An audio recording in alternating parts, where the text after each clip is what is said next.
हमारे और छानबीन के बाद अगर इलेक्शन कमीशन को कोई चीज समझ न आए और छानबीन के बाद अगर इलेक्शन कमीशन को कोई चीज समझ न आए या गड़बड़ लगे तो हमें नोटिस मिलता है, नोटिस। और अगर उस नोटिस पे हम जवाब जमा ना कराए तो यकतरफा कार्रवाई हमारे खिलाफ होती है। तो आज का दूसरा सवाल इस मजमे का ये होगा कि इमरान नियाजी ने 6 सालों में जवाब जमा नहीं कराया। आज इमरान नियाजी के खिलाफ यकतरफा कार्रवाई इलेक्शन कमीशन क्यों नहीं करता? और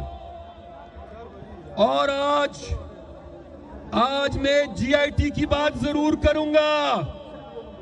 नवाज शरीफ मुंतखब वजीर आजम, तो उसके लिए जीआईटी हलाल, उसके लिए जीआईटी बना डाली।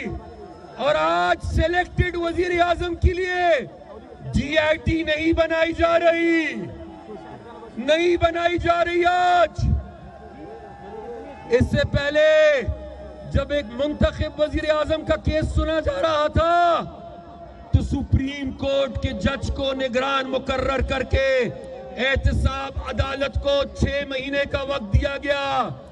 आज मैं पूछता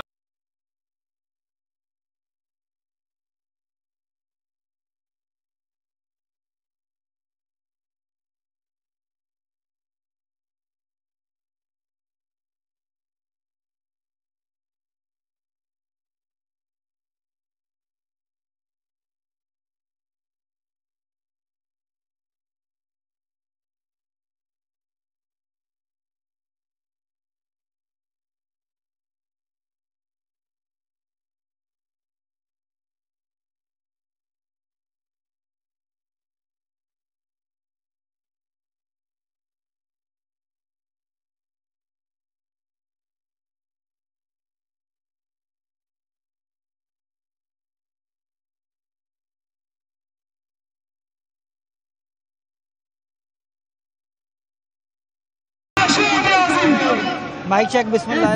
हेलो माइक चेक। कार्रवाई क्यों नहीं की जा रही? हमारे और छानबीन के बाद अगर इलेक्शन कमीशन को कोई चीज समझ न आए और छानबीन के बाद अगर इलेक्शन कमीशन को कोई चीज समझ न आए या गड़बड़ लगे तो हमें नोटिस मिलता है, नोटिस। और अगर उस नोटिस पे हम जवाब जमा ना कराए तो यकतरफा कार्रवाई हमारे खिलाफ होती है।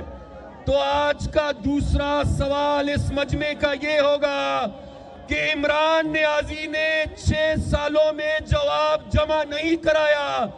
आज इमरान नियाजी के खिलाफ यकतरफा कार्रवाई इलेक्शन कमीशन क्यों नहीं करता? और आज मैं जीआईटी की बात जरूर करूंगा।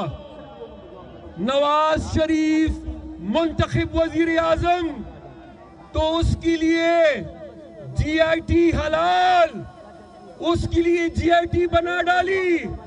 और आज सिलेक्टेड वजीर आजम के लिए जीआईटी नहीं बनाई जा रही, नहीं बनाई जा रही। आज इससे पहले जब एक मुंतखब वजीर माइक चेक, बिस्मिल्लाह।